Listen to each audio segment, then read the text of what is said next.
Assalamualaikum warahmatullahi wabarakatuh. Kali ini kita melanjutkan materi. Pada pertemuan minggu kemarin kita sudah membahas tentang Quran surat Al-Isra ayat 32.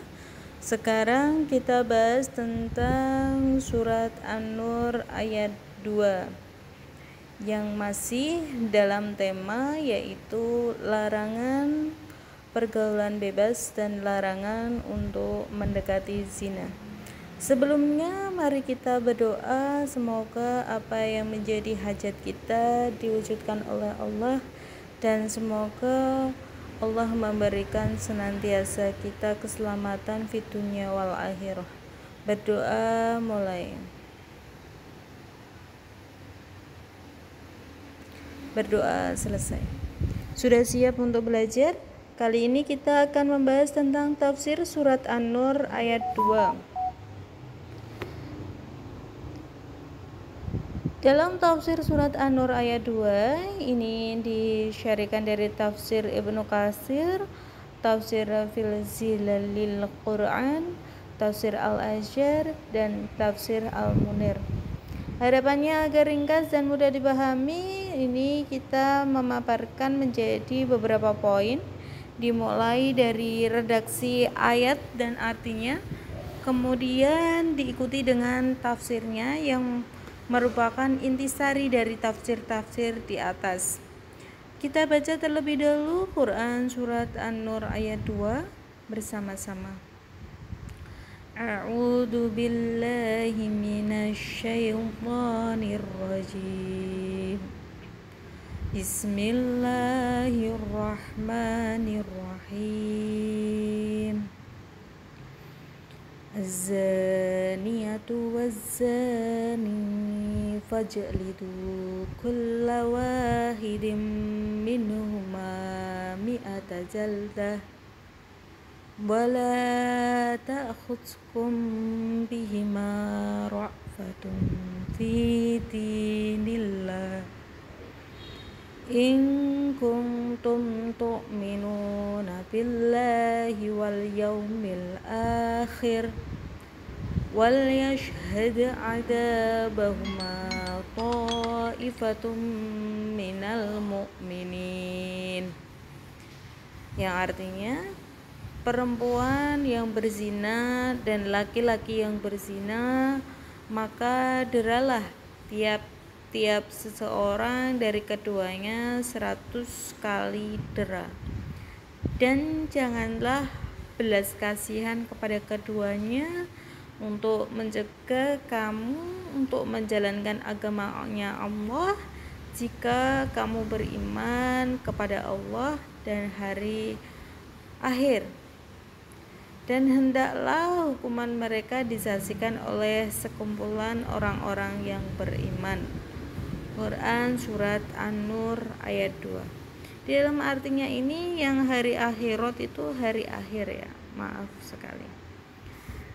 Selanjutnya, hukuman bagi para pezina. Di sini poin pertama dari surat An-Nur ayat 2 ini adalah hukuman dera untuk pelaku zina, yaitu kita baca Az-zaniyatu waz-zani fajlidu kulla wahidin minhuma mi'ata jaldah.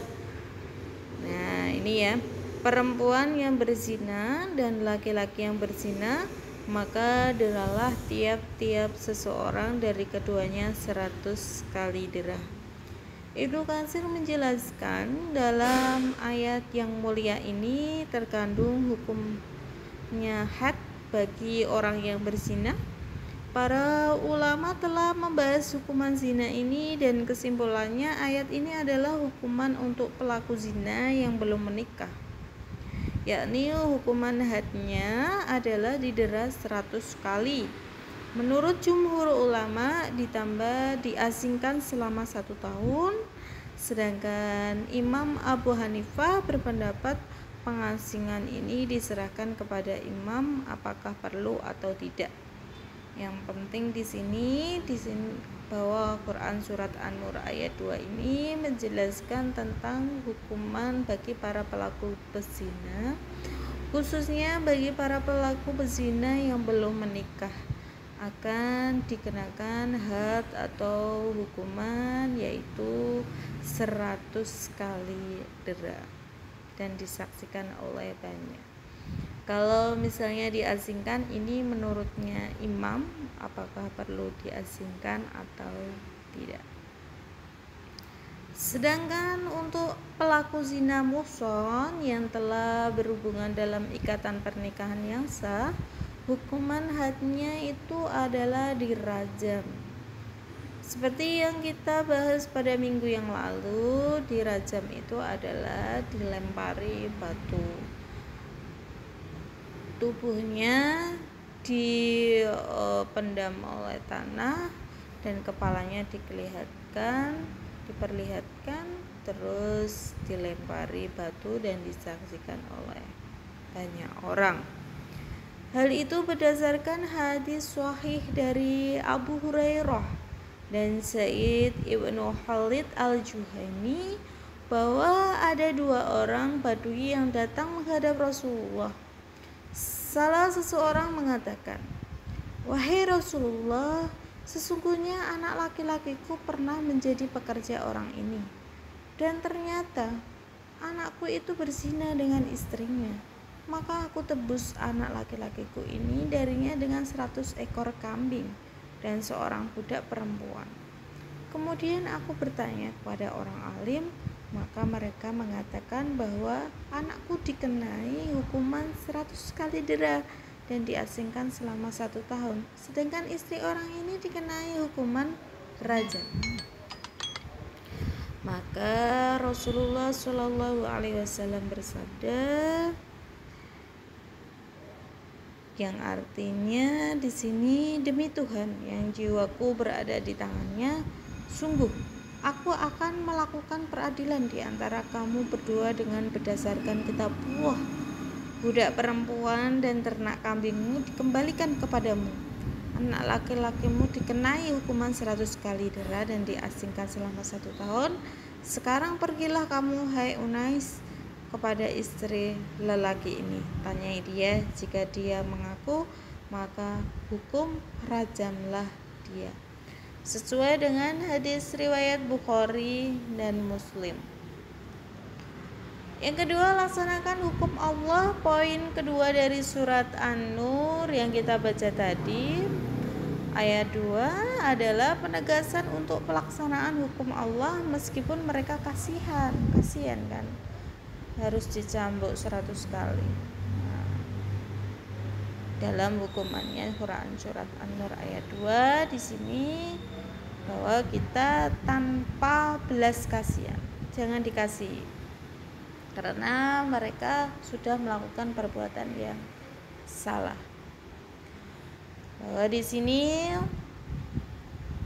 ayatnya, "Wala ta'khudhukum bihima ra'fatun fi dinillah in kuntum tu'minuna billahi wal yaumil akhir."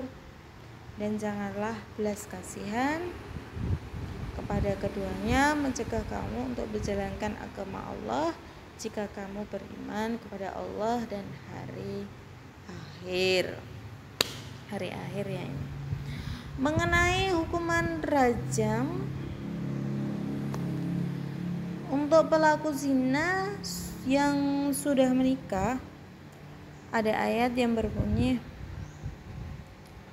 "Asy-syaikhu wasy-syaikhatu idza zanaya farjumuhumal battah." Apabila seorang laki-laki dan seorang perempuan yang telah dewasa kawin berbuat zina, maka pastikanlah kedua kalian dirajam. Namun ayat tersebut kemudian dimansukh tilawahnya, namun hukumnya tetap berlaku. Said Qutb dalam tafsir Fi Zilalil Quran menjelaskan mengapa hukuman zina muhsan itu dirajam, karena yang telah menikah tapi masih berzina menunjukkan bahwa fitrahnya itu telah rusak dan menyimpang. Na'udzubillah. Maka ia pantas dihukum dengan hukuman yang lebih keras. Baik hukuman had berupa dera untuk berzina yang belum menikah maupun rajam untuk berzina yang telah menikah. Penegakan hukum had ini umumnya akan berbenturan dengan rasa belas kasihan karena hakim dilarang membatalkan hukum had dengan alasan belas kasihan. Buya Hamka dalam tafsir Al-Azhar mengatakan di dalam surat An-Nur ayat 2 dijelaskan bahwa hukum itu mesti dilakukan dan tidak boleh dikendurkan karena merasa belas kasihan atau tenggang menenggang. Malah di dalam susunan ayat ini didahulukan menyebut laki-laki yang berzina karena menghambat jangan sampai orang mengendurkan hukum karena yang akan dihukum itu adalah kaum lemah, perempuan patut dikasihani dan sebagainya. Penerapan hukum Allah termasuk pelaksanakan hukum had bagi pelaku zina ini merupakan barometer keimanan.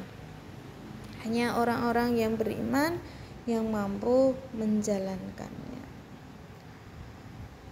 Dan hukumannya itu disaksikan orang yang beriman.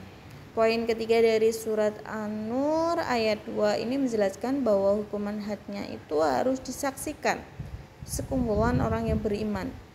Wal yashhad 'adabahuma ta'ifatum minal mu'minin. Dan hendaklah pelaksanaan hukuman mereka disaksikan oleh sekumpulan orang-orang yang beriman. Ibnu Katsir menjelaskan ketika hukuman had disaksikan sekumpulan orang beriman, maka pengaruhnya akan lebih besar bagi pelaku agar benar-benar itu cerai.